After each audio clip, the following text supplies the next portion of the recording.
ইন্নাল হামদুলিল্লাহ ওয়াসসালাতু ওয়াসসালামু আলা রাসূলিল্লাহ। সম্মানিত দর্শক মণ্ডলী, বাংলাদেশ থেকে অথবা দেশের বাইরে থেকে বাংলা ভাষাভাষী যে প্রান্ত থেকেই আপনাদের প্রিয় টেলিভিশন নেক্সাস টেলিভিশনের পর্দা আপনাদের প্রিয় অনুষ্ঠান ব্যাকমেন্স পিস নিবেদিত ইসলামী জীবন বিধান দেখছেন, প্রত্যেকে জানাচ্ছি আন্তরিক শুভেচ্ছা এবং সালাম। আসসালামু আলাইকুম রহমতুল্লাহি ওয়া বারাকাতুহু। এই প্রত্যাশা করছি আল্লাহ তাআলা রব্বুল আলামিন আপনাদের সকলকে অনেক অনেক ভালো রেখেছেন। সম্মানিত দর্শক, নেক্সাস টেলিভিশনের এই নিয়মিত আয়োজনে আমরা নির্দিষ্ট একটি বিষয় আলোচনা করে থাকি, তার পাশাপাশি আপনাদের কাঙ্ক্ষিত প্রশ্নগুলো নিয়ে সেগুলোর জবাব দিয়ে রাখি। বলে রাখছি, আপনাদের কাঙ্ক্ষিত যদি কোনো প্রশ্ন থাকে জিজ্ঞাসা করার মতো, এই মুহূর্তে যারা টিভিতে আমাদেরকে সরাসরি দেখছেন, স্ক্রিনে প্রদর্শিত এই নাম্বারে সরাসরি কল করে আমাদের সাথে যুক্ত হতে পারেন, জানিয়ে রাখতে পারেন আপনার প্রশ্নটি। কিংবা ফেসবুক লাইভে যারা যুক্ত হয়েছেন বা হবেন, তারাও চাইলে মন্তব্যের ঘরে আপনার মন্তব্য কিংবা প্রশ্ন জানিয়ে রাখতে পারেন আমাদেরকে, ইনশাল্লাহ সেগুলো নিয়ে আমরা পর্যালোচনা করব। সময় তো শুধু আপনারা জানেন যে আমাদের এই অনুষ্ঠানটি একটি প্রশ্নোত্তরমূলক আলোচনা এবং একটি বিষয়ভিত্তিক অনুষ্ঠান হয়ে থাকে, এবং এই বিষয়ের উপরে আমরা আলোচনা করার জন্য স্টুডিওতে প্রতিনিয়ত বিজ্ঞ ওলামা ইকরামদেরকে উপস্থাপনা এবং অতিথি হিসাবে আমরা ইনভাইট করে থাকি। আজও তার ব্যতিক্রম নয়। আজকে আপনাদের সামনে যিনি অতিথি হিসাবে নেক্সাস টেলিভিশন স্টুডিওতে এসেছেন, আপনাদের অত্যন্ত সুপরিচিত এবং বিখ্যাত মিডিয়া ব্যক্তিত্ব মাওলানা গাজী মোহাম্মদ সানাউল্লাহ রহমানী, খতিব ইস্কাটন গার্ডেন অফিসার্স কোয়ার্টার জামি মসজিদ, ঢাকা। আসসালামু আলাইকুম রহমতুল্লাহি ওয়া বারাকাতুহু। ওয়ালাইকুম আসসালাম ওয়া রাহমাতুল্লাহি ওয়া বারাকাতুহু। শেখ, আপনি কেমন আছেন? আলহামদুলিল্লাহ রাব্বিল আলামিন, আল্লাহ তাআলা খুবই ভালো রেখেছেন। অসংখ্য ধন্যবাদ আপনার মূল্যবান সময় থেকে নেক্সাস টেলিভিশনের আমন্ত্রণে হাজিরা দিয়ে আমাদের এখানে উপস্থিত হওয়ার জন্য। জাযাকাল্লাহ খাইর। সম্মানিত দর্শক, আপনারা জানেন যে আজকে আমাদের নির্ধারিত বিষয় হচ্ছে হিজাব শুধু নারীর জন্য নয়। আজকে নারীদের, মমতাময়ী মায়েদের নিয়ে চমৎকার একটি বিষয়। নারীদের নিরাপত্তা নিয়ে বিশ্বব্যাপী একটা উদ্বিগ্নতা ছড়িয়েছে, এবং যারা সমাজকামী বা সমাজ নিয়ে চিন্তাভাবনা করেন, তারা নারীদের নিরাপত্তা নিয়ে খুবই উদ্বিগ্ন। এক একজন এক এক মতবাদ প্রতিষ্ঠা করেছেন, কেউ আলাদা সংস্থা করেছেন, অর্গানাইজেশন করেছেন, গড়েছেন ফেমিনিজম ও অন্যান্য সংস্থা। কিন্তু ইসলাম নারীদেরকে যে নীতি প্রণয়ন করে দিয়েছে তাদের নিরাপত্তার জন্য, সর্বোত্তম পর্দা তথা হিজাবের নীতি, এই নীতিকে অনেকেই গ্রহণ করেছেন, এবং এটা গ্রহণ করার মাধ্যমে আমরা বাস্তবিক চিত্রে দেখতে পাই যে সমাজে ব্যাপক একটা পজিটিভ প্রতিফলন দেখা গিয়েছে। শুধু তাই নয়, পিউ রিসার্চ 2020 এর একটি গবেষণা দেখা গিয়েছে গোটা বিশ্বে 18 থেকে 20% নারীরা পর্দাতে স্বাচ্ছন্দ্য বোধ করেন। এবং তার পাশাপাশি দ্য ইফেক্ট অফ হিজাব on self perception and self estimate 2023 সালের রিসার্চে দেখা গিয়েছে নারীরা মনে করেন যে পর্দা তাদের আত্মরক্ষা বৃদ্ধি করে, পর্দা তাদের সম্মানকে বাড়ায়, পর্দাপর্শিতা যারা গ্রহণ করে তাদের মনটা খুবই সহি এবং সলিড থাকে, তাদের মনের মধ্যে তেমন কোনো কালিমা থাকে না।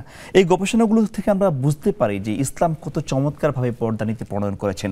এবং প্রশ্ন হচ্ছে, শুধু কি পর্দা দিয়েই সমস্ত কিছু দূরীভূত করা সম্ভব? না, আরও কিছু কারণ আছে।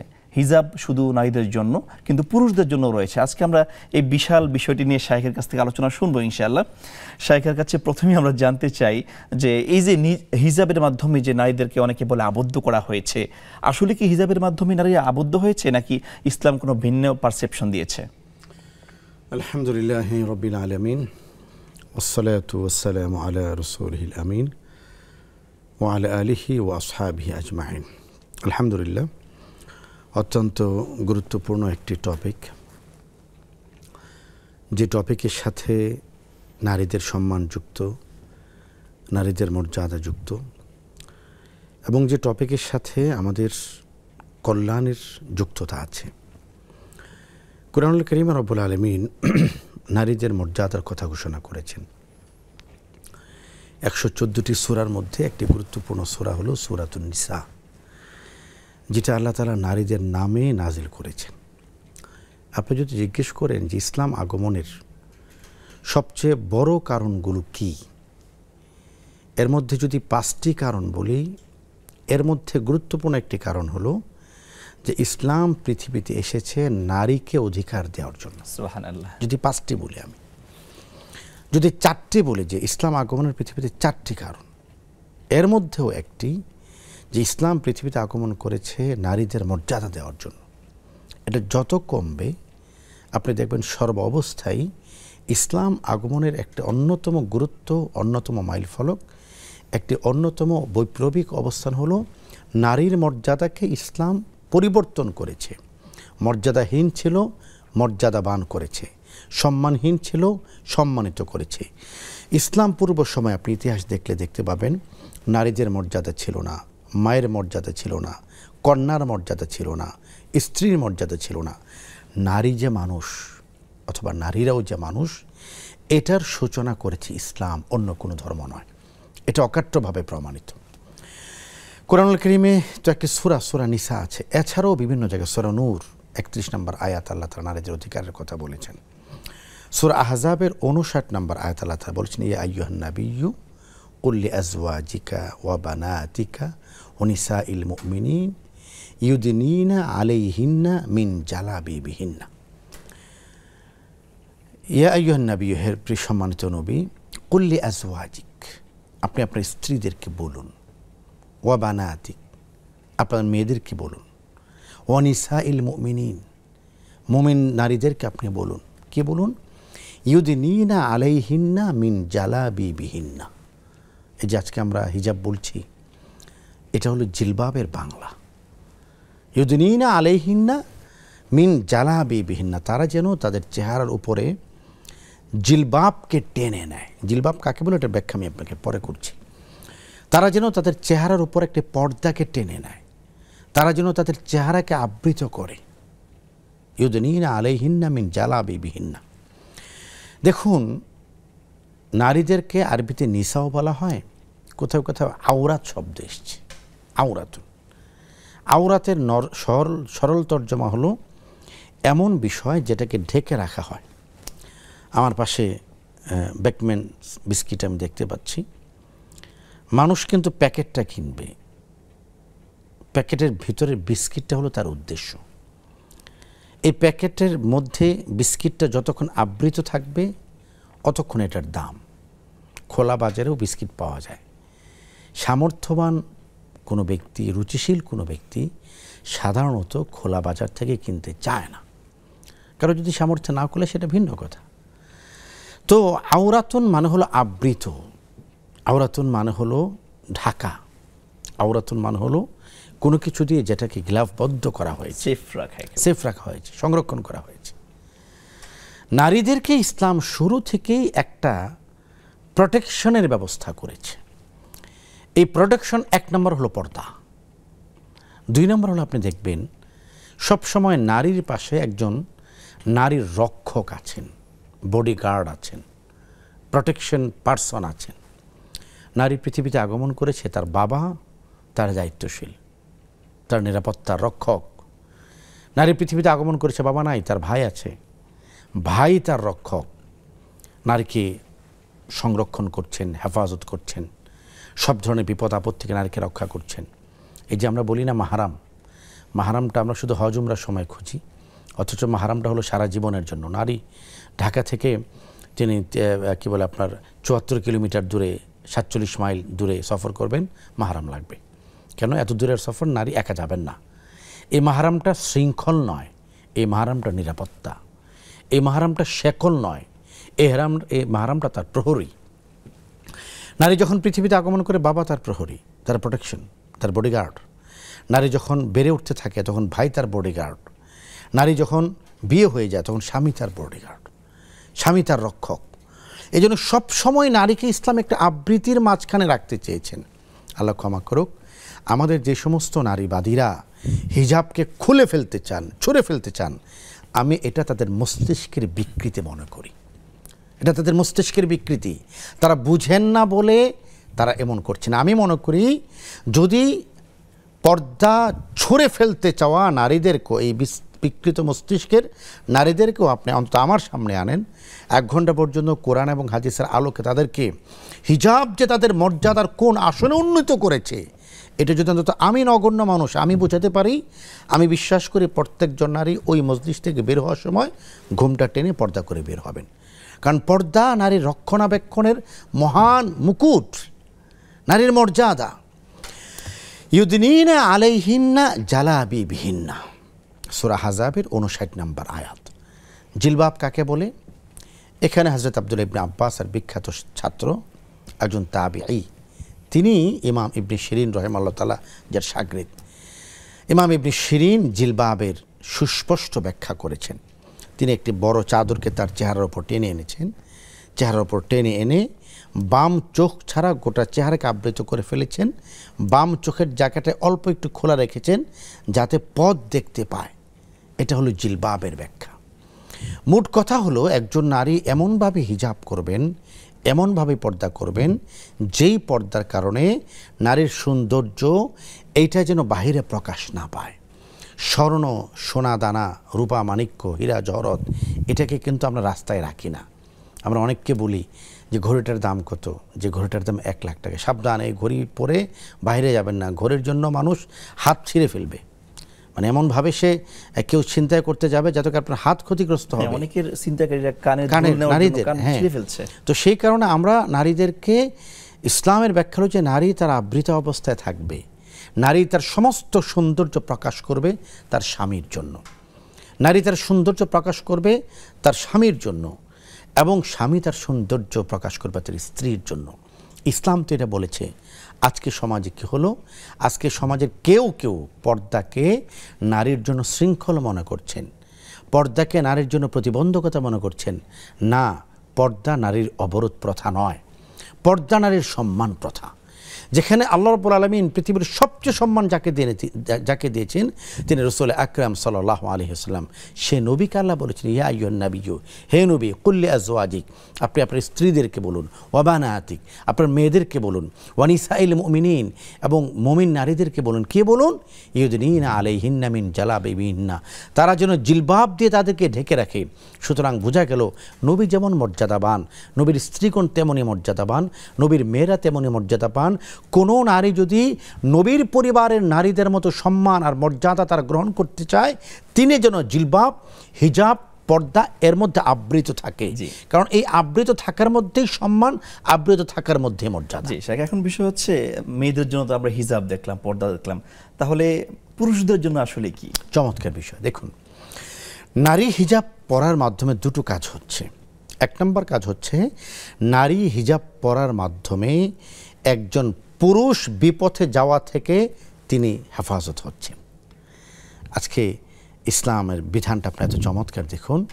ইসলাম বলেছে একজন নারীকে তুমি যখন পরপুরুষের সাথে কথা বলবে তখন তুমি তার সাথে কমনীয় কণ্ঠে নয় বরং কর্কশ কণ্ঠে কথা বলো। এটা কেন বলা হয়েছে? যাতে করে ফি কলবিহি মারাদ, যেই পুরুষের অন্তরের মধ্যে রোগ আছে, যেই পুরুষের অন্তরের মধ্যে রোগের সৃষ্টি হয়েছে, সেই পুরুষ যেন তোমার কণ্ঠ শুনে তার অন্তরের মধ্যে ফিতনার সৃষ্টি না হয়। আজকে পশ্চিমা সমাজ আপনি দেখুন, আপনি দাড়ি শেভ করার যে ব্লেড, এই ব্লেড কিনতে গেলেও সেখানে নারীকে পাবেন। পণ্যের কোন জায়গাটায় নিয়ে গিয়েছে? পশ্চিমা সভ্যতা বলেন আর অসভ্যতা বলেন, তাদের কাছে সবসময় নারী পণ্য ছিল। ইসলাম আগমনের আগেও নারী পণ্য ছিল, কিন্তু ইসলাম যেদিন থেকে আগমন করেছে সেদিন থেকে বলেছে নারী পণ্য নয়, নারী সম্মান, নারী মর্যাদা, নারী মা, নারী স্ত্রী, নারী বোন, নারী কন্যা, নারীকে মর্যাদার স্থানে নিতে হবে। আজকে যারা পর্দার বিরুদ্ধে কথা বলে, যারা হিজাবের বিরুদ্ধে কথা বলে, আপনি লিখে রাখুন, এরাও সে পশ্চিমা অসভ্যতার কালো ধোঁয়ায় তাদের জীবন কালো হয়েছে, হৃদয় কালো হয়েছে। সেই অন্ধকার এবং গুমট পরিবেশ থেকে তারা বেরোতে পারছে না। ইসলাম তো আলোর বিকাশ করেছে, ইসলাম মর্যাদা দিয়েছে। এজন্য ইসলাম নারীকে বলেছে, তুমি নবীজির পরিবারের মতো মর্যাদা যদি পেতে চাও, জিলবাব হলো তোমার পাথে। চমৎকার বলছেন। আমাদের সাথে একজন দর্শক যুক্ত হয়েছেন। আসসালামু আলাইকুম ওয়া রাহমাতুল্লাহি ওয়া বারাকাতুহু। ওয়ালাইকুম আসসালাম ওয়া রাহমাতুল্লাহ। আমার প্রথম প্রশ্ন হচ্ছে যে আমি কোনো আত্মীয়র বাড়িতে গেলাম, যেখানে আমার কোনো সম্পদের আমি অধিকার নেই, সেখানে আমি 5 ওয়াক্ত নামাজ কিভাবে পড়বো? কসর নামাজটা আত্মীয়র বাড়িতে গেলে, আত্মীয় বাড়িতে গেলে কসর নামাজ কিভাবে পড়বেন, তাই তো? হ্যাঁ, আত্মীয়র বাড়িতে গেলে। আর 2 নম্বর প্রশ্ন হচ্ছে, কোন স্বামী যদি ইচ্ছে করে জুলুম করে তালাক দেয় অন্য কারো কথা শুনে, সেক্ষেত্রে স্বামী কি হতে পারে আর কতটা শাস্তি হতে পারে? আর 3 নম্বর প্রশ্ন হচ্ছে, আমি স্বপ্নে একদিন দেখি যে আমার বাম পাশে কবর আর সামনে আগুনের গুহা, কালো আগুন, আর বাম পাশে হচ্ছে আযাব, মানুষের কিয়ামতের দিন যে আযাবে একখানে রাখা হবে, সেই রকমই আমি স্বপ্নে দেখেছি। কারণটা কি? আমি দেখলাম কেন এইভাবে?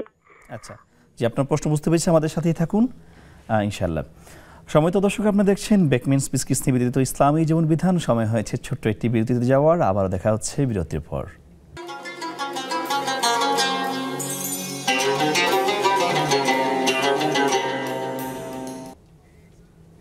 আসসালামু আলাইকুম ওয়া রাহমাতুল্লাহি ওয়া বারাকাতুহু।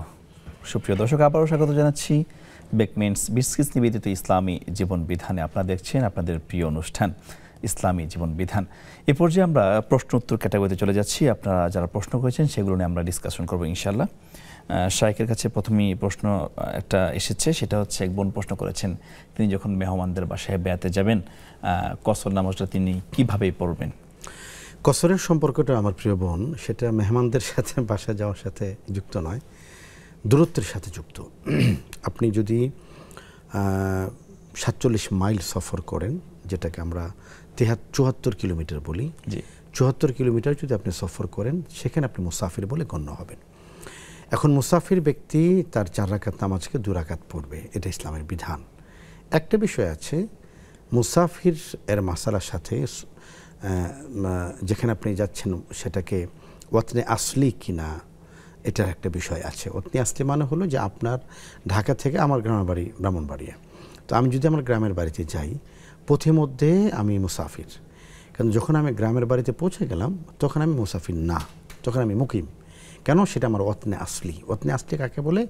যেখানে আমার ঠিকানা আছে, সেই ঠিকানা আমার হল প্রপার্টি। আমার দাদা বাড়িতে যদি আমার প্রপার্টি থাকে তাহলে আমি সেখানে মুসাফির হব না, আমি মুকিম হব।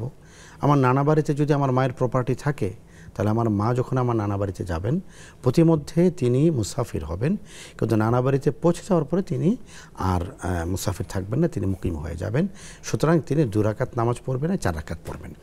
এখন আপনি যে কথাটা একটু এসছি আপনার প্রশ্নের মধ্যেও, যে আপনি আপনার কোনো আত্মীয় বাড়িতে গেলেন এবং সেখানে আপনি আর আসলে কোনো ধরনের প্রপার্টি নাই, তো এই আত্মীয়টা আসলে মিনিংটাকে আমি খুব পরিষ্কার বুঝিনি।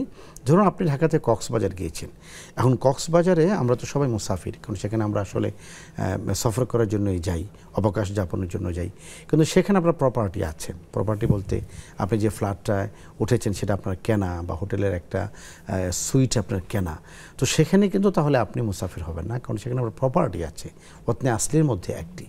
আমরা বিদেশে যারা থাকি তারা যদি বাংলাদেশে আসে গ্রামের বাড়িতে, তো আসার পথে তিনি মুসাফির। তো গ্রামের বাড়িতে আসলে, নিজের বাড়িতে আসলে কিন্তু মুকিম। কেন?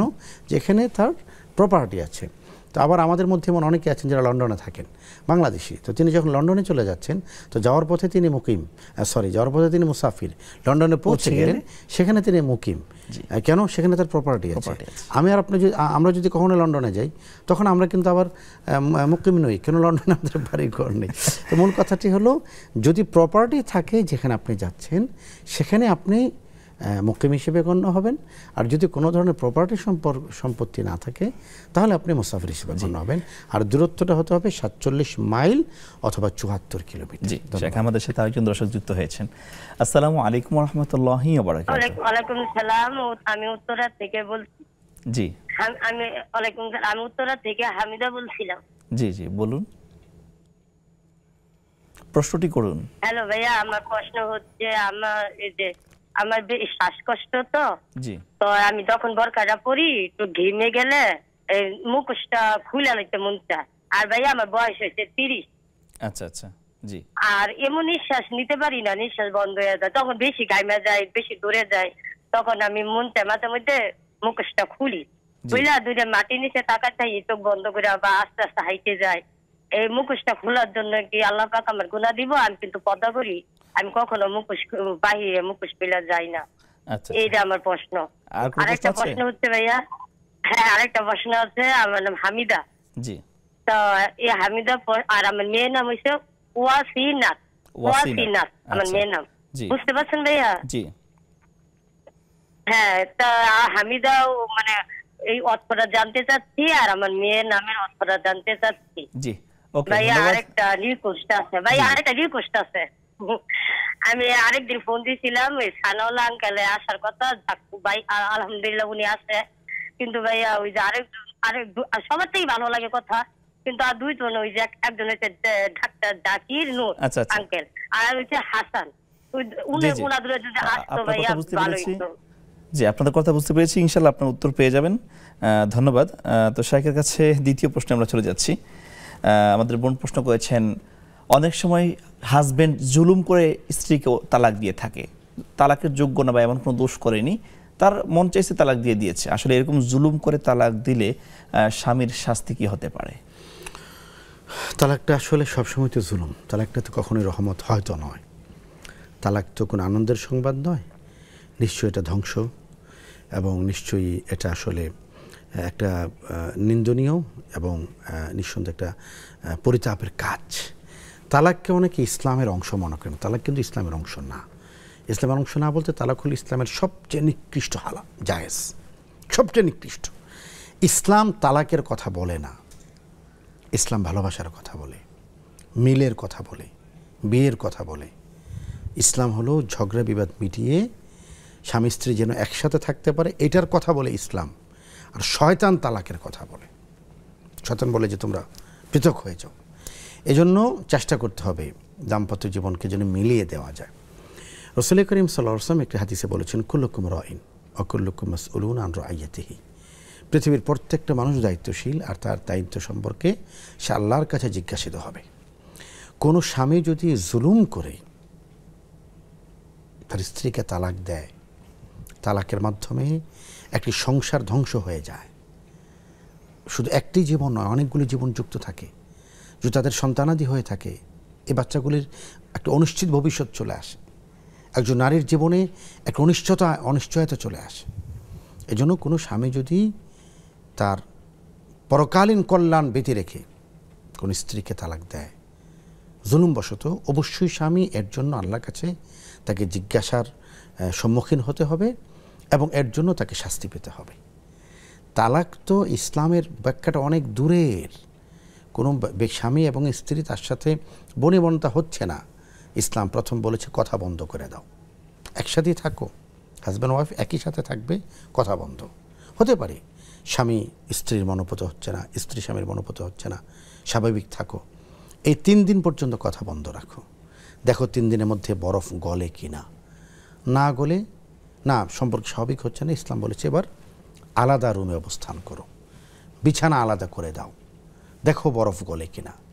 না এটাও হচ্ছে না, অভিভাবকদেরকে ডাকো, ডেকে মানে সালিশ বৈঠকের মাধ্যমে সমাধান করার চেষ্টা করো, এটাও হচ্ছে না।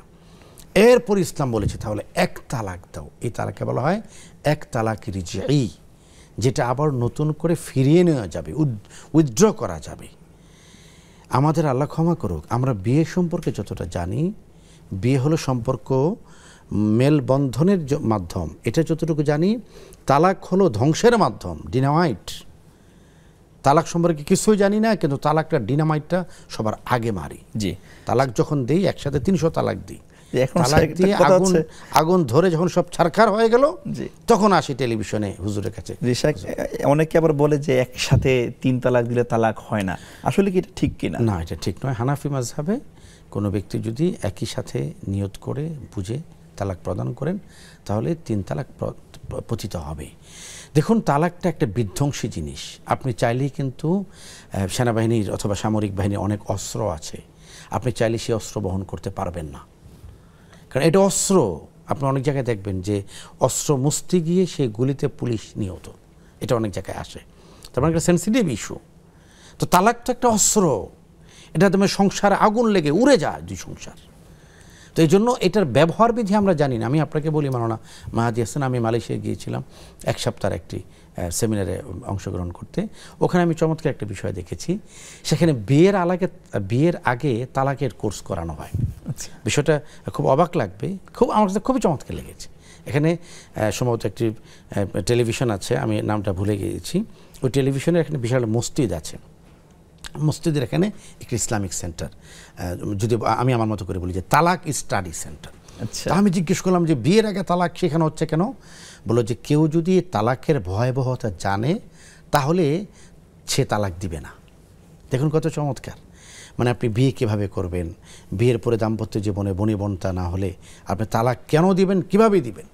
আমি বিশ্বাস করি আপনাকে, আমি টেলিভিশনে বলছি, লক্ষ কোটি দর্শক এটা দেখছেন বা সামনে দেখবেন, যারাই তালাক প্রদান করেন বাংলাদেশে 99% মানুষ জানেন না এই তালাকের ভয়াবহতা কী। জি, আমি কথাটা আবারও বলছি, যারা তালাক প্রদান করেন ৯৯% মানুষ জানেন না তালাকের ভয়ঙ্করতা কী।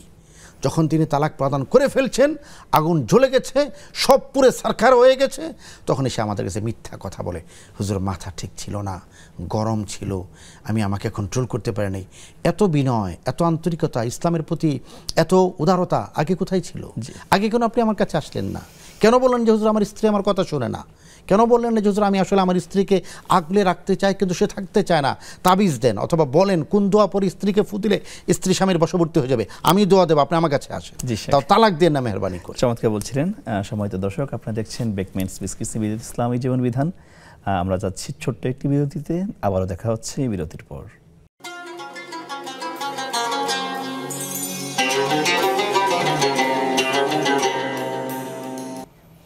আসসালামু আলাইকুম ওয়া রাহমাতুল্লাহি ওয়া বারাকাতুহু। সম্মানিত দর্শক, আবারও স্বাগত জানাচ্ছি বেকমেন্স বিসকিস বিরোধী ইসলামী জীবন বিধানে। আমরা আলোচনা করছিলাম আপনাদের উত্থাপিত প্রশ্নগুলো নিয়ে। এই পর্যায়ে আমরা শাইখের কাছে জানতে চাইব, এক বোন প্রশ্ন করেছেন, তিনি স্বপ্নের মধ্যে দেখেছেন এক পাশে কবর, আরেক পাশে আগুন, আরেক পাশে জাহান্নাম। একটা উনি বলল যে কিয়ামতের মতো একটা অবস্থা তিনি দেখতে পেলেন।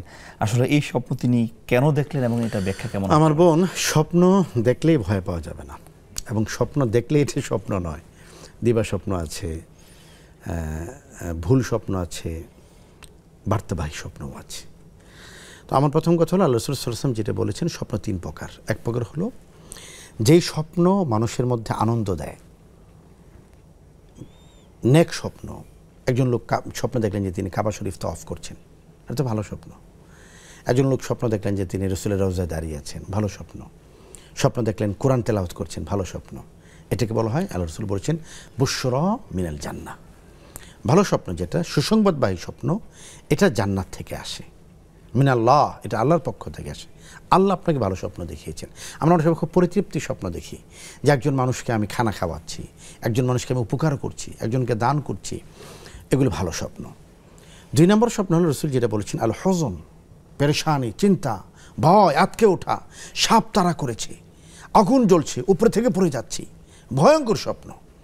আল্লাহ রাসূল বলেছেন যে স্বপ্ন হযন, পেরেশানি, এটা মিনাশ শয়তান, এটা শয়তান দেখায়। শয়তান মানুষকে তাড়া করে জাগ্রত থাকলেও ঘুমন্ত অবস্থায়ও। এই জন্য বাচ্চারা অনেক সময় স্বপ্নে ভয়ঙ্কর কিছু থেকে আটকে ওঠে, চিৎকার করে বাবা, আমরা বাচ্চাদেরকে জড়িয়ে ধরি। আল্লাহ রাসূল এই সময়ের জন্য কিছু আমল দিয়েছেন। সেটা হলো, স্বপ্নে যদি আপনি যে কথাটা বললেন, যে ধরনের স্বপ্নের কথা আপনি বলেছেন, এটা হযন, এটা পেরেশানি, এটা শয়তানের পক্ষ থেকে। শয়তান মুমিনকে ভয় দেখাতে চায়। শয়তান চায় আপনি এই ভয়ঙ্কর স্বপ্ন দেখে আপনি মাজারে দৌড়ে যান, সেখান থেকে আপনি কায়তন নিয়ে আসেন, নাউযুবিল্লাহি মিন যালিক। না, এটা করা যাবে না। আল্লাহ রাসূল বলেছেন, তুমি যদি ভয়ঙ্কর কোনো স্বপ্ন দেখো, তুমি ঘুম থেকে উঠে তুমি আউযু বিল্লাহি মিনাশ শাইতানির রাজীম এটা পড়ো, হে আল্লাহ, আমি শয়তান থেকে, অভিশপ্ত শয়তান থেকে আপনাকে আশ্রয় প্রার্থনা করছি। দুনিয়া এবং আখিরাতে সমস্ত বিপদে আশ্রয় প্রার্থনা করার জায়গা তো একটাই, আল্লাহ আশ্রয় প্রার্থনা করছি। এবং বাম দিকে আপনি 3 বার থুতু ফেলুন, বাম দিকে, নবীজির শেখানো এটা। এবং আপনি পার্শ্ব পরিবর্তন করেন, পার্শ্ব পরিবর্তন করে আপনার ডান দিকে কাত হয়ে শোন, ইনশাআল্লাহ তাহলে এটা নবীজির শেখানো আমল। 3 নম্বর হলো যেটা আমরা স্বপ্ন দেখি, এই আমি রকেটে চলে গেলাম, এই আমি সমুদ্রে চলে গেলাম, এই আমি বিমান চালাচ্ছি, এটাকে আমি বলি এটা গ্যাস্ট্রিকের পক্ষ থেকে। ডাক্তাররা বলেন পরিপাক যন্ত্রের জটিলতার কারণে মানুষ নানান রকম স্বপ্ন দেখে, অর্থহীন। এই সে কুমিরের উপরে আছে, এই সে সমুদ্রের নিচে চলে গেছে, আবার সেটা যেটা কোনো ব্যাখ্যা নেই। এই ধরনের স্বপ্ন হয় পরিপাকতন্ত্রের জটিলতা করে। এটাও আল্লাহ রাসূল বলেছেন যে এটা মানুষের হজম সংক্রান্ত বিষয় হয়। আরেকটা স্বপ্ন হলো বার্তাবাহী, যে স্বপ্নের ব্যাখ্যা আছে। এই স্বপ্ন কখনো দিনের স্বপ্ন নয়। আমরা তো 27 নম্বর বাসের পিছনের সিটে বসেও স্বপ্ন দেখি, কন্ট্রাক্টর চিৎকার করতেছে গুলিস্তান গুলিস্তান, কিন্তু আমি বিশাল স্বপ্ন দেখে ফেলতেছি গরমের মধ্যেও। তো এই স্বপ্নের কোনো ব্যাখ্যা নেই। যে স্বপ্নের বার্তা আছে, ব্যাখ্যা আছে, এটা হলো সুলুসুল লাইল, রাতের 3য় ভাগে যে স্বপ্ন দেখা হয়, অথবা ফজরের আগে আগে যে স্বপ্ন দেখা হয়, শেষ রাতে যে স্বপ্ন দেখা হয়, এই ধরনের স্বপ্নের বার্তা আছে। কেউ শেষ রাতে তার বাবা মাকে দেখেন, আত্মীয় স্বজনকে দেখেন, মৃত মাকে দেখেন, এ ধরনের স্বপ্নের কিছু ব্যাখ্যা আছে। এই জন্য আপনি যে স্বপ্নটা দেখেছেন, টাইমিংটা আমি ঠিক জানছি না, তবে যেটা দেখেছেন এটা বোঝা যাচ্ছে এটা হযন, এটা মানে শয়তান, এটা শয়তান দেখিয়েছে। ইস্তিগফার করুন, এবং ঘুমানোর আগে আল্লাহ রাসূল সাল্লাল্লাহু আলাইহি ওয়াসাল্লাম কিছু আমলের কথা বলেছেন। আয়াতুল কুরসি পড়ে ঘুমানো, উযু করে ঘুমানো, আয়াতুল কুরসি পড়ে 3 কুল পরে সূরা ইখলাস, সূরা ফালাক, সূরা নাস 3 বার করে পরে হাতকে কোষের মতো করে ফাতে ফু দিয়ে সারা শরীরে এরকম মুছে দেওয়া। এই ধরনের আমল করলে ঘুমালে ইনশাআল্লাহ তাআলা পেরেশানি এবং ভয়ঙ্কর স্বপ্ন শয়তান দেখাবে না ইনশাআল্লাহ। জি শেখ, একটা গুরুত্বপূর্ণ প্রশ্ন হচ্ছে যে অনেক বোনেরা গরমের কারণে নিকাবটা পড়তে পারে না। বোন প্রশ্ন করলেন যে আমি নিকাব পরে বের হই, কিন্তু মাঝে মাঝে অতিরিক্ত গরমের কারণে সহ্য করতে পারছেন না, অনেকে শ্বাসকষ্ট, খুলে ফেলতেছেন। এখন ওনার প্রশ্ন হচ্ছে এই যে আমি অপারগ হয়ে খুলে ফেলছি, এতে করে কোনো গুনাহ হবে কিনা? এটা একটা বিষয় বোন, এটা আমি বলতে চাই যে আপনার একটি অসুস্থতা, মানে আসলে আপনি ডাক্তার দেখালে ভালো হয়। শ্বাসকষ্ট, এটা আমারও ব্যক্তিগতভাবে শ্বাসকষ্টের কিছু সমস্যা আছে।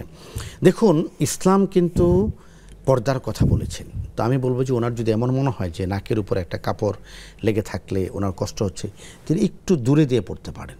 হ্যাঁ, একটু হালকা ক্যাপের মতো করে কাপড়টা সামনে থাকলো। ইসলাম চেহারাকে ঢেকে রাখতে বলেছে, ইসলাম বডিকে ঢেকে রাখতে বলেছে। আল্লাহ হেফাজত করেছেন যে কোরআন এবং হাদিসে বোরকা শব্দটি আসেনি, ইজার শব্দের কথা এসছে, জিলবাব শব্দের কথা এসছে, পর্দার কথা এসছে। আজকের সমাজে বোরকা নামে যে ভয়ঙ্কর বিষয় দেখা যাচ্ছে, যেটা নারীর সৌন্দর্য ঢেকে রাখার কথা, আধুনিক বোরকাগুলি নারীর সৌন্দর্য বহিঃপ্রকাশ করছে, বর্ধন করে দিচ্ছে, মানুষের সামনে আরও প্রকাশ করছে। এটার নাম বোরকা না। এই ধরনের বোরকা যারা পরে না, তাদের 2টা গুনাহ হবে। একটা হলো বেপরদার গুনাহ, আরেকটা হলো বোরকার মতো পবিত্র একটা পোশাককে অপবিত্র করার গুনাহ।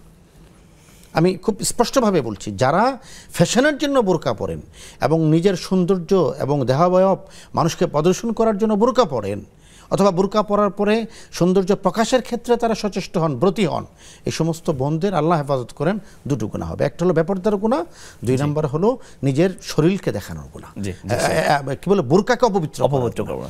এই জন্য আমার বোন, আপনার যদি কষ্ট হয়ে থাকে, আপনি একটু ক্যাপ সিস্টেম, ওই যে আমাদের হজে গেলে একটু উপর দিয়ে আপনি চেহারাটা, কি বলে এটাকে, কাপড় থাকবে। 2 নম্বর হলো আমার যেন আয়েশা সিদ্দিকা রাদিয়াল্লাহু তাআলার একটা বর্ণনা আমরা দেখি যে তিনি হজের সফরে চেহারা খোলা রাখতে হয়। তো হজের সফরে তিনি চেহারা খোলা রেখেছেন। আবার নারী হিসেবে তাকে পর্দা করতে হচ্ছে। তো তার হাদিসে যেটা আসছে, যখন কোনো পুরুষ লোক থাকতো না, তখন তিনি কিছুক্ষণ তার চেহারাকে খুলে রাখতেন। কোনো পুরুষ লোক আসছে এরকম আভাস পেলে আবার তিনি চেহারাকে ঢেকে রাখতেন। তো আপনার যদি এমন মনে হয় যে আপনি বোরকা পরছেন, কোনো মার্কেটে কোথাও গিয়েছেন, একটু অসুস্থ লাগছে, তো কোনো লোকজন নাই এমন কোনো জায়গায় চাইলে আপনি কিছুক্ষণ নেকাব খুলে রাখতে পারেন, কিন্তু কোনোভাবে শরিয়া পর্দাহীনতার অনুমতি প্রদান করেন। জি শেখ, চমৎকার বলছেন। আমাদের সাথে আরেকজন দর্শক যুক্ত হয়েছেন। আসসালামু আলাইকুম ওয়া রাহমাতুল্লাহি ওয়া বারাকাতুহু। আসসালামু আলাইকুম ওয়া রাহমাতুল্লাহি ওয়া বারাকাতুহু। জি হুজুর, আমার 1 নম্বর প্রশ্ন হচ্ছে, আজ থেকে 5 বছর আগে আমার বাসায় আমরা কয়েকজন মহিলা নিয়ে আমি তালিম করতাম, ইসলামী আলোচনা হইতো। সেখানে সেইবার নির্বাচন ছিল, আমার বাবা ওখানকার নির্বাচনে প্রার্থী ছিলেন। আলোচনার পর দোয়া খাইয়ের পর ওখানকার যিনি মুরব্বী ছিলেন আলোচনা করতেন, সেদিন আমি খিচুড়ি খাওয়াইছিলাম। পরে আমাকে বলছিল যে বলেন ইনশাআল্লাহ এনার বাবা যদি, আমার বাবা পরপর 3 বার জয়ী হয়েছিলেন, সেইবারও আশা ছিল জয়ী হওয়ার, কিন্তু হয় নাই। এনারা বলছিল যে যদি কেউ এনার বাবা এবার হয়, মুরব্বী বলছিলেন যদি নির্বাচনে জয়ী হয় তাহলে আমরা পরের বার এনার বাসায় আরেকদিন এসে গরুর মাংস দিয়ে ভাত খাবো। প্রশ্নটা মূলত করেন। জি, প্রশ্নটা হচ্ছে যে কিন্তু সেবার আমার বাবা নির্বাচনে জয়ী হয় নাই, আমি তখন থেকে খাওয়াইও নাই। এখন কি সেটা আমাকে খাওয়াইতে হবে ওই ধরনের তালিম বসে? আর দ্বিতীয় প্রশ্ন হচ্ছে, আমার ছেলের বয়স 25 বছর, তাকে এখন বিবাহ দিতে হবে। কারণ হচ্ছে আমার ছেলে শরিয়া মোতাবেক বিয়ে করতে চায়, বেশি লোকজন নিতে চায় না। এখন মসজিদে বিয়ে করবে। এখন আমার যে আত্মীয় স্বজন মুরব্বী আছে পুরুষ, যদি আমি তাদের মেয়েকে না দেখাই এবং মসজিদে গিয়ে বিয়ে করে মেয়ের বাড়িতে অনুষ্ঠানে মেয়ের বাড়িতে তাদেরকে খাওয়াই, নিয়ে যায়, এটা কি খাওয়ানো যাবে? আচ্ছা, আপনার প্রশ্ন বুঝতে পেরেছি। ইনশাআল্লাহ আমাদের সাথে থাকুন, উত্তর পেয়ে যাবেন। শেখ, আমাদের পরবর্তী প্রশ্ন হচ্ছে যে আমাদের বোনের নাম হচ্ছে হামিদা এবং মেয়ের নাম হচ্ছে ওয়াসিনাত। এই 2টা নামের সংক্ষিপ্ত আকারে 1 শব্দে আমরা উত্তরটা শুনতে চাই। হামিদা মানে হলো তো প্রশংসাকারী নারী। জি, যে নারী আল্লাহর প্রশংসা করেন এবং নারীকে হামিদা বলা হয়। পরের শব্দটি আমি আসলে পরিষ্কার নই, যেটা এটার অর্থ আমি বলতে পারছি। জি, দর্শক, আপনারা দেখছেন বেকমেন্স বিসকিস নিবেদিত ইসলামী জীবন বিধান। সময় হয়েছে ছোট্ট একটি বিরতির, আবারও দেখা হচ্ছে বিরতির পর।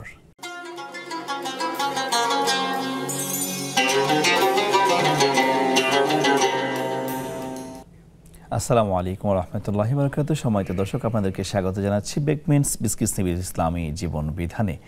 এই পর্যায়ে আমরা আপনাদের সেই প্রশ্নগুলো নিয়ে পুনরায় আবার আলোকপাত করছি। আমাদের এক ভাই ফেসবুকে প্রশ্ন করেছেন যে চেয়ারে নামাজ পড়া আসলে বৈধ কিনা।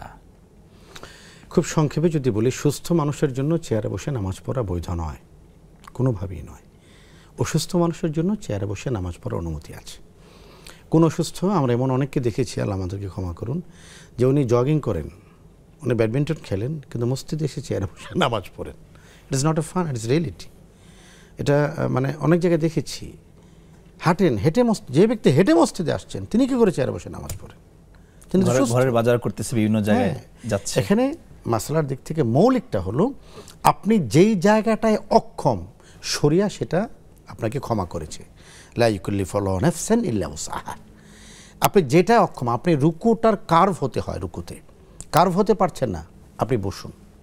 সেজদায় বডি খুব কাছাকাছি যেতে হয় মাটির, এটা পারছেন না, আপনি বসুন। কিন্তু শুরু থেকে আপনি বসতে পারবেন না। তার মানে হলো, যতটুকু পর্যন্ত আপনি দাঁড়াতে পারেন অতটুকু দাঁড়াবেন। আল কিয়ামু ফরজুন লিস-সালাত, নামাজের জন্য দাঁড়ানো ফরজ, আপনি দাঁড়াবেন। যেই জায়গায় আপনার সমস্যা, ওই জায়গাটা আপনি রুকুতে যাচ্ছেন না, সেজদায় যাচ্ছেন না, ওটা অতটুকু করবেন। যতটুকু পারা যায় অতটুকু যাবেন। এই জন্য সুস্থ মানুষের জন্য চেয়ারে বসে নামাজ পড়া সম্পূর্ণ নিষেধ। অসুস্থ ব্যক্তির জন্য অনুমতি আছে, যে জায়গায় তিনি অপারগ, এর আগেও নয় পরেও না। ধন্যবাদ। জি, টিভিতে উনি এক ভাই মক্কার আজান দেখেন, তার কাছে খুব ভালো লাগে। এখন বিষয় হচ্ছে, ওই আজান যখন তিনি শুনবেন, ওই আজান শুনে কি তার আজানের জবাব দেওয়া লাগবে কিনা, অথবা দিলে সওয়াব বেশি হবে কিনা? হ্যাঁ, দিলে তো সওয়াব পেতে পারেন, কিন্তু এটা তো আসলে রেকর্ডেড আজান, তিনি যেটা শুনছেন। আমি ঠিক জানেন না লাইভের কথা বলেছেন কিনা। লাইভে যদি হয় তাহলে দিতে পারেন, কোনো সমস্যা নেই। সওয়াব বেশি হবে কিনা উনি উল্লেখ করেছেন। বেশি তো আর হওয়ার সুযোগ নেই আজান শুনে। যেটা রিয়েল আজান শুনলে যে সওয়াবটা হয়, এটা তো উনি যখন শুনছেন টেলিভিশনের যন্ত্রের মাধ্যমে শুনছেন, সওয়াব হবে আশা করি ইনশাআল্লাহ। জি, আরেক বড় প্রশ্ন হচ্ছে, তিনি প্রায় ওনার বাড়িতে বিভিন্ন ইসলামী তালিম বৈঠক করাতেন মহিলাদেরকে নিয়ে। তো প্রত্যেকবার এটা করাতেন। তো একবার ওনার বাবা নির্বাচিত হবে, এটা চিন্তা করে তিনি চিন্তা করছেন, যদি আমার বাবা এবার নির্বাচিত হয়, তাহলে আমি খুব ভালো করে গরুর মাংস দিয়ে রান্না করে সবাইকে নিয়ে খাওয়াবো আর কি, তালিমি বৈঠক করবে। কিন্তু 3 বার তার বাবা জয়ী হলেও সেবার আর জয়ী হয়নি। এখন ওনার প্রশ্নটা হচ্ছে, উনি যে মনে মনে একটা চিন্তা করছিলেন, এখন তো জয়ী হলো না, এখন কি এটা খাওয়ানো লাগবে কিনা? ভাই, খাওয়ানোর সাথে সওয়াবের সম্পর্ক। এখন আপনার বাবা বিজিত হননি, এটা সমস্যা নেই, আপনি যে কোনো সময় খাওয়ালে সওয়াব হয়ে যাবে, খাওয়াতে পারেন। খাওয়ানোর ক্ষেত্রে ইসলাম বাধা দেয়নি, যত বেশি খাওয়াবেন সওয়াব তত বেশি হবে ইনশাআল্লাহ। জি, সর্বশেষ প্রশ্ন হচ্ছে, আমার এক বোন তার ছেলের বিয়ে দিতে চাচ্ছে। এখন এটা টোটালি একটা ইসলামিক এনভায়রনমেন্ট তিনি চাচ্ছেন, যে মসজিদে বিয়ে হবে, খেজুর দিয়ে বিয়ে হবে। কিন্তু দেখা যায় আমাদের বর্তমানে তো ট্র্যাডিশন চালু হয়ে গেছে, অনেক বিয়েতেই অনেক মেহমান বা গ্যাদারিং না হলে বিয়ে মনে হয় না, বা ছেলে পক্ষই মাইন্ড করে যে আমাকে কেন দাওয়াত দেওয়া হলো না।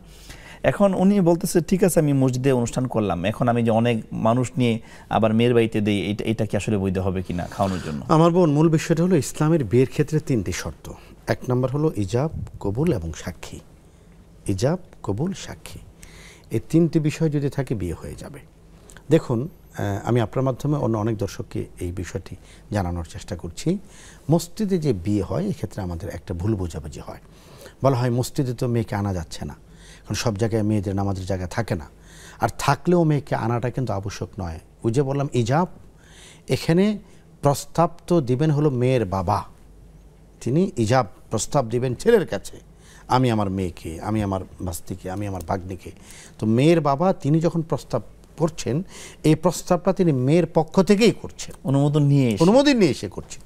এখন এখানে একটা অনুমোদনের বিষয় আছে। অনুমোদনটা হলো যে গত 6 মাস ধরে আলাপ আলোচনা হচ্ছে, মেয়েকে জানছে না, মেয়ে তো জানছে। এরপরে কেউ বলেন যে হুজুর মেয়েকে জিজ্ঞেস করতে হবে, আপনি চাইলে জিজ্ঞেস করতে পারেন, সমস্যা নেই। মাগো, আমি যাচ্ছি মসজিদে তোমার বিয়ের বিষয়ে, 10 লক্ষ টাকা, 10,30,000 টাকা দেন মোহরে, অমুক ছেলের সাথে তোমার বিয়ের প্রস্তাব। মেয়েও জানে, চাইলে আপনি রিপিট করতে পারেন, আবশ্যক নয়। মেয়ের অনুমতি, মেয়ের অবগতিটাই এখানে গুরুত্বপূর্ণ। এবার বাবা আসলেন মেয়ের পক্ষ থেকে। এখানে একটা কুসংস্কার প্রচলিত আছে, আমি জাস্ট একটু বলে নিই। অনেকে মনে করে এই প্রস্তাবটা একটা উকিল বাবা বানিয়ে তার মাধ্যমে দেওয়াতে হয়। এটা খুবই চমৎকার। ইসলামের 2 ধরনের বাপের বাইরে তৃতীয় কোনো বাপ নেই। 2 ধরনের পিতা হলো জন্মদাতা পিতা, এবং 2 নম্বর পিতা হলো বৈবাহিক সূত্রে যিনি পিতা। ছেলেদের জন্য তার ওয়াইফের বাবা, তিনি শ্বশুর। মেয়েদের জন্য তার স্বামীর বাবা, তিনি শ্বশুর।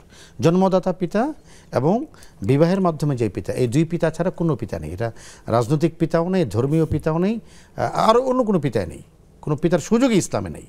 তো সুতরাং উকিল বাপ এটা সম্পূর্ণ একটা টাউটামি শব্দ, আমায় ক্ষমা করবেন আমার এই বাক্যের জন্য। উকিল বাপ বলতে ইসলামে কিছুই নাই, বরং উকিল বাপের সাথে ওই মেয়ের পর্দা করা ফরজ, যেমন করে অন্য নারীর সাথে পর্দা করা, অন্য পুরুষের সাথে পর্দা করা ফরজ। এখানে একজন গায়রে মাহরাম লোককে উকিল বাপ বলে দেওয়া হচ্ছে, সে লোকে মায়ের মাথায় হাত দিচ্ছে, মেয়েকে আদর করছে, প্রত্যেকটি স্পর্শ গুনাহ হবে। ইসলামে উকিল বাপ বলতে কিছু নেই।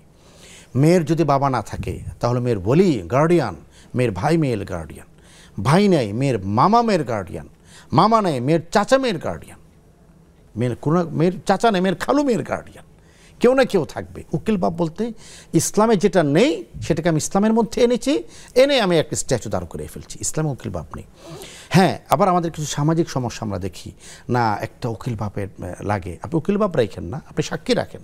জি, অনেক সময় হয় যে মেয়ের বড় দুলাভাইকে একটা দায়িত্ব না দিলে কেমন দেখা যায়, একটা সাক্ষী রাখেন আপনি, মেয়ের বড় দুলাভাইকে সাক্ষী রাখেন। আর এটা কোনো রাজনৈতিক পদপদবি নয় যে তাকে পদবি দিতেই হবে। ইসলাম বিয়েকে সহজ করেছে, আমরা বিয়েকে কঠিন করে ফেলছি। 3 নম্বর বিষয় হলো, মেয়ের বাবা যখন আসলেন মসজিদে, তিনি মেয়ের পক্ষ থেকে অনুমতি নিয়ে এসেছেন। এবার মেয়ের বাবা তিনি ছেলের কাছে প্রস্তাব করবেন, এত লক্ষ টাকা দেন মোহরে আমার মেয়েকে, আমার বাস্তিকে, আমার ভাগ্নিকে, অমুককে আমি আপনার বিবাহে দিলাম। তো এটা হলো মসজিদে বিয়ে হয়ে গেল। 3 নম্বর বিষয় আমার বোন যেটা বলেছেন, শরীয়তের দৃষ্টিতে বিয়ে উপলক্ষ করে মেয়ের বাড়িতে 1 কাপ চা খাওয়া শরীয়তে অনুমতি নাই। আমি এই শব্দটা আবার রিপিট করছি, অসংখ্য দর্শক শ্রোতা দেখছেন এটা। বিয়েকে উপলক্ষ করে মেয়ের বাড়িতে 1 কাপ রং চা খাবেন, ইসলাম এটা অনুমতি দেয়নি। এটা মেয়েকেই তো দেওয়া হচ্ছে, একটা মেয়েকে দিয়ে দেওয়া হচ্ছে আপনার স্বামীর কাছে, আপনি আবার তার বাড়িতে খেতে চান কেন?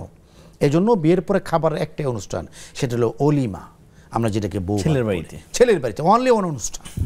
হ্যাঁ, মেয়ের বাবা যদি অত্যন্ত আগ্রহী হয়ে তিনি নিজের ইচ্ছায় আপনাকে বলুন যে ভাই আমার মেয়েটাকে আমি আপনার ছেলের কাছে দিয়েছি, আপনি আসবেন, 2টা ডাল ভাত খাবেন, এটা ওনার মর্জি, ওনার একান্ত আগ্রহ, ওনার আন্তরিকতা।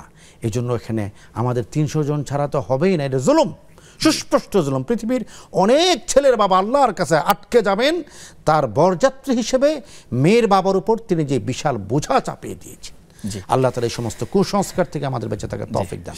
চমৎকার আলোচনা করেছেন, আমাদেরকে অনেক সময় দিচ্ছেন, এর জন্য আপনাকে ধন্যবাদ জানাচ্ছি। আর বলতে দিবেন না, আমাদের সময় শেষ হয়ে গেছে আলহামদুলিল্লাহ। সময় তো দর্শক আপনারা দেখছেন বেকমেন্স বিজনেস নিবেদিত ইসলামী জীবন বিধান। আমরা অনুষ্ঠানের একেবারেই শেষ পর্যায়ে চলে আসছি। আপনারা অত্যন্ত চমৎকারভাবে আমাদের এই অনুষ্ঠানটা উপভোগ করছিলেন আলহামদুলিল্লাহ। আমরা জেনেছি আসলে হিজাব কীভাবে নারীদেরকে নিরাপত্তা দেয়, তার পাশাপাশি পুরুষদেরও কীভাবে নজর সংযত রাখতে হবে। টোটাল বিষয়টা আল্লাহ তাআলা যাতে আমাদেরকে আমল করার তৌফিক দান করেন, এই প্রত্যাশা এবং দোয়া রেখে আজকে অনুষ্ঠান এখানে শেষ করছি। আসসালামু আলাইকুম ওয়া রাহমাতুল্লাহি ওয়া বারাকাতুহু।